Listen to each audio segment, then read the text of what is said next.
আসসালামু আলাইকুম dear viewer, software YouTube চ্যানেলে পিএইচপি অবজেক্ট ওরিয়েন্টেড প্রোগ্রামিং ওপি টিউটোরিয়াল সিরিজে আপনাকে স্বাগতম।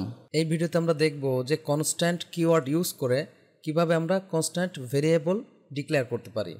তো চলুন শুরু করা যাক। আমি জাম্প কন্ট্রোল প্যানেলের অ্যাপাচি এবং মাইএসকিউএল অন আছে কিনা তা দেখে নিলাম। সেই সাথে এক্সপ্লোরারে ক্লিক করে htdocsে আমরা জানি যে আমাদের পিএইচপি ফাইল ফোল্ডার রাখতে হয়। তো ওপি টিউটোরিয়াল নামে একটি ফোল্ডার এখানে তৈরি করা আছে আমার। তো ফোল্ডারটি অলরেডি আমার সাবলাইম টেক্সটে লোড করা আছে। এখানে একটি ফাইল আমি তৈরি করি, নাম দিলাম const keyword dot PHP control S save. Okay, class software const.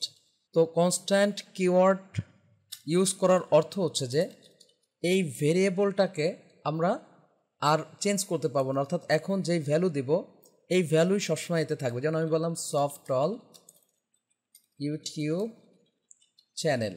তো আরও একটা বিষয়, কনস্ট্যান্ট কিওয়ার্ড ইউজ করে আমরা যে ভেরিয়েবল তৈরি করব সেই ভেরিয়েবলের নামটা ক্যাপিটাল লেটারে হওয়া উচিত। ওকে, তো আমরা এখন একটি সাধারণ ভেরিয়েবল নেই।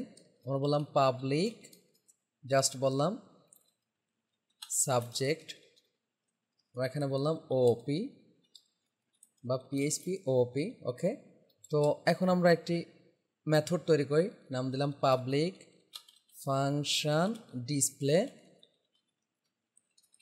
ওকে, এখন এইটাকে তো ইউজ করার জন্য আমরা জানি জাস্ট আমরা যদি এইভাবে ইকো এখানে দিস সাবজেক্ট দিলেই কিন্তু আমাদের হয়ে গেল। কিন্তু আমরা যদি এখন এই যে কনস্ট্যান্ট ভেরিয়েবলটি ইউজ করতে চাই তাহলে অবশ্যই আমাদের স্কোপ রেজুলেশন অপারেটর ইউজ করতে হবে এবং সেই সাথে আমাদের এই ক্লাসের নামটি আমরা ইউজ করব। তো আমরা এর নিচেই দেখি, আমি এখানে ইকো বিআর দিলাম। বিআর দিয়ে জাস্ট এখানে আমরা বলি ইকো, আমরা প্রথমে ক্লাসের নাম ইউজ করব সফটওয়্যার। ওকে, এরপরে ক্লোন স্কোপ রেজুলেশন অপারেটর, তারপরে আমরা আমাদের ভেরিয়েবলের নাম বা কনস্ট্যান্টের নাম ইউজ করবো। যেন আমি কনস্ট্যান্টের নাম দিয়েছি নেম, কন্ট্রোল এস। এখন আমরা যদি অবজেক্ট তৈরি করি পিএসআই নিউ, আমরা বললাম সফটওয়্যার। ওকে, পি জাস্ট এখানে আমরা ডিসপ্লে বললে আমাদের এই মুহূর্তে সফটওয়্যার ইউটিউব চ্যানেল এবং পিএইচপি ওপি এই কথাটা দেখাবে।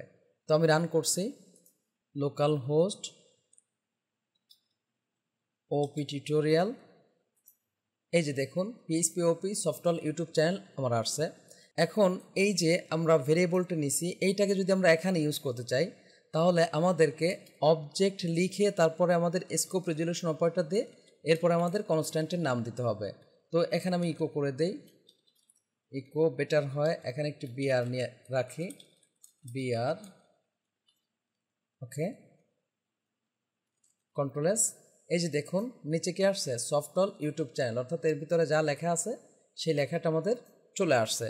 কিন্তু আমরা যদি এইটাকে ইউজ করতে চাইতাম তাহলে আমরা জানি যে এটাকে ইউজ করতে গেলে আমাদের অবজেক্ট অপারেটর ইউজ করে এটা ইউজ করতে হবে, পি সাবজেক্ট, কন্ট্রোল এস। এই যে দেখুন পিএইচপি ওপি। তাহলে আমরা কনস্ট্যান্টের ক্ষেত্রে বুঝলাম যদি আমরা এটা ক্লাসের ভিতরে ইউজ করি তাহলে আমরা ক্লাসের নাম দিয়ে স্কোপ রেজুলেশন অপারেটর ইউজ করে তারপরে আমাদের কনস্ট্যান্ট ইউজ করতে হবে। আর যদি আমরা ক্লাসের বাইরে ইউজ করি তাহলে অবজেক্টের নাম দিয়ে স্কোপ রেজুলেশন অপারেটর দিয়ে তারপরে এটা আমাদের ইউজ করতে হবে। আশা করি বুঝতে পারছেন।